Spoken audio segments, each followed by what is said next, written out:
Malam itu, sebuah mobil travel melaju pelan menyusuri jalan sunyi di perbatasan antara Jawa Tengah dan Jawa Timur.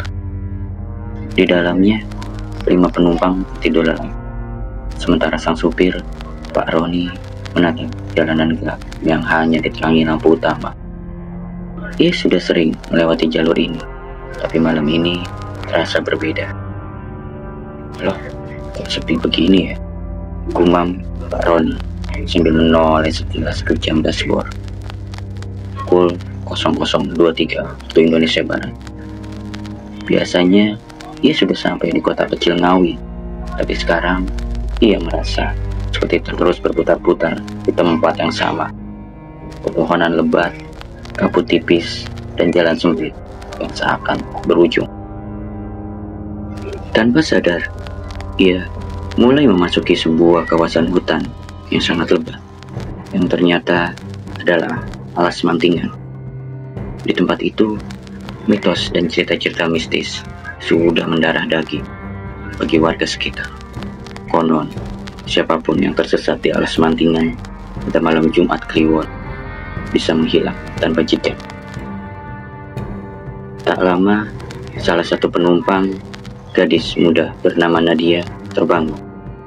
Ia melihat keluar jendela dan mendesah. "Kita di mana? Kok belum sampai juga?" Pak Roni menjawab sambil tersenyum kaku. Entah, Mbak. Saya juga heran.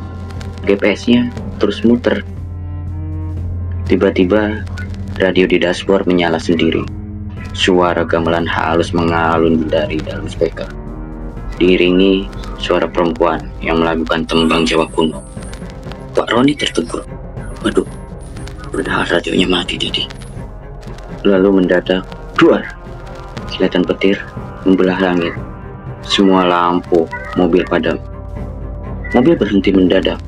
Semua penumpang terbangun dalam panik. Suasana gelap gulita. Tak ada sinyal. Tak ada suara selain hembusan angin dan suara ranting tangga. Nadia menatap ke depan, dan dengan mata membelalak, ia melihat seorang perempuan berpakaian kebaya putih berdiri sekitar 5 meter dari mobil, menatap tajam ke arah mereka. "Pak, itu siapa?" bisik Nadia dengan suara gemetar. Pak Roni membalikkan kepala, dan saat melihat sosok itu, tubuhnya kaku. Sosok perempuan itu perlahan melangkah maju, namun tidak menyentuh tanah. Ia melayang. Salah satu penumpang, Pak Giman, mendadak histeris.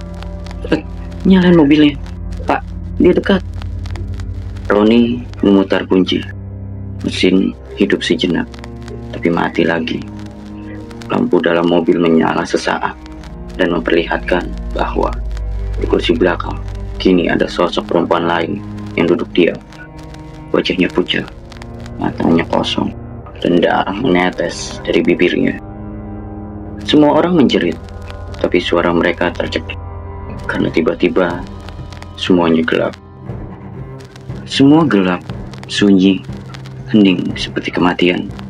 Satu persatu penumpang dalam mobil travel mulai sadar, tapi kondisi mereka tidak lagi sama. Mobil kini berada di tengah hutan yang tidak dikenal, tertutup kabut tebal, dan jalan yang tadi mereka lalui telah menghilang. Pak Roni! Pak Roni!" Nadia memanggil dengan suara panik. Ia menepuk-nepuk pipi sang supir yang kini terduduk kaku. Matanya melotot, tanpa berkedip. Tangannya menggenggam pedang setir, tapi napasnya tersengal pelan. "Pak Roni kayaknya kesurupan," ucap salah satu penumpang, Siska, dengan suara gemetar. Mas Giman yang tadi histeris sekarang murung. Ia menunduk sambil berdoa pelan, namun matanya terus melirik ke kaca belakang. "Tadi ada yang duduk di sini. Perempuan itu. Dia ngeliatin aku. Nadia berusaha membuka pintu mobil, tapi pintu terkunci dari dalam. Ia menyalakan ponsel. Tak ada sinyal. Namun anehnya, Jam di ponselnya tetap menunjukkan pukul 00.23, seperti waktu yang membeku. Tiba-tiba dari balik kabut dengar suara ketukan keras.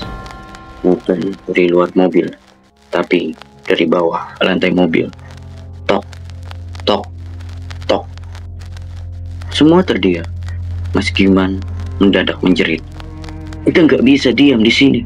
Kalau kita tinggal, dia bakal ambil satu persatu. Dengan tenaga penuh, Giman menendang pintu samping mobil, terkunci. Lalu ia mencoba jendela belakang, dan berhasil didobrak. Angin dingin menerpa wajah mereka. Kabut pekat mengelilingi.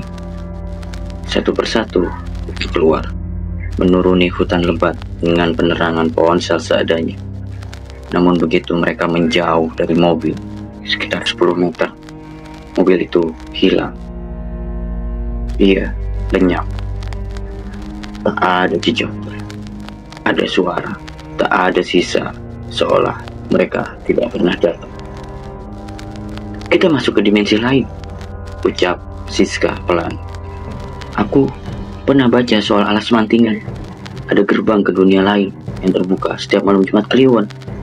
Kalau kita masuk dan gak keluar sebelum subuh, kita bisa jadi bagian dari mereka.